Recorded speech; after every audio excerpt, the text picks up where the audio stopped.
Hi, my name is Laura Baker, and I'm excited to introduce you to a Wyoming CAN committee member, Galen Goff, IT Director for Jonah Bank. Today, he's going to discuss website trickery.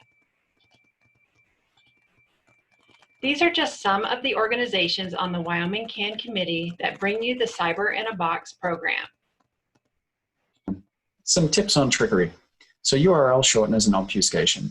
So the first two links I have up here, jonah.bank and jonahbank.com, they both work. They're both valid. They're both the correct URL, right?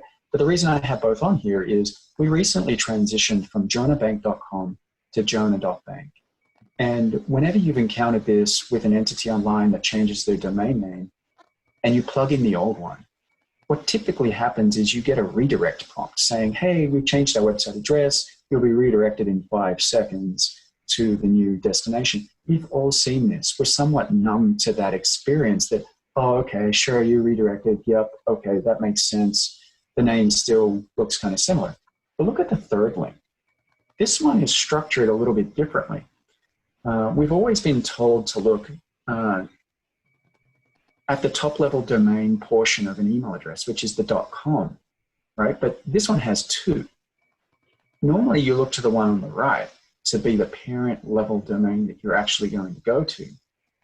So what this one is actually doing, it's doing a query against Google when you click on the link to take you to jonahbank.com. But this is only the URL I've shown you on screen.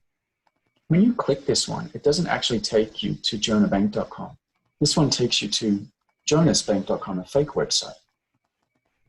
The next one down is even harder, and this one is one that is kind of nasty. Tiny URLs.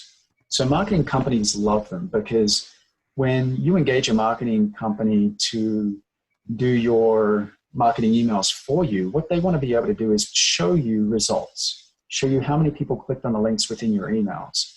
Now, in order to get their emails into the message so that they're not, hundreds of characters long, they run them through a tiny URL shortener and they get these wacky kind of numbers after tinyurl.com. The one I have on screen here, it actually takes you to www.jonah.bank, but you wouldn't know that by clicking on it. You wouldn't know that if you hovered your mouse over it to see where that URL is taking you. The only way you would know where a tiny URL is actually going to send you is to detonate it, actually click on it.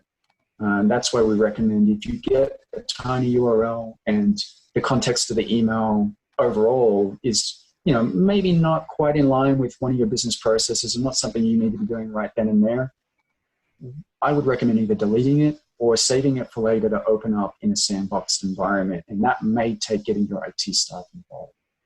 This last one down is an email address, and just looking at it, I'm just curious to know if anyone can immediately pick up what is wrong with security@mail.google.com. When we hover over this one, you'll notice that it's security@mail.google.com. The true maliciousness of this one, you don't uncover until you copy and paste it into some word processing program or text editor like I have open here in Notepad. And now you can clearly see what the problem is. Those aren't L's, those are I's. But as you can see by the first screenshot there, when you run that through your email application, it's going to show you L's, even though it knows in the background they're I's. So you have to be careful with character substitutions, even when you're looking at email messages and hovering your mouse over them. Thank you, Galen. For more information, check out these resources. Thank you for attending the Cyber in a Box library program brought to you by the Wyoming CAN Committee and your local library.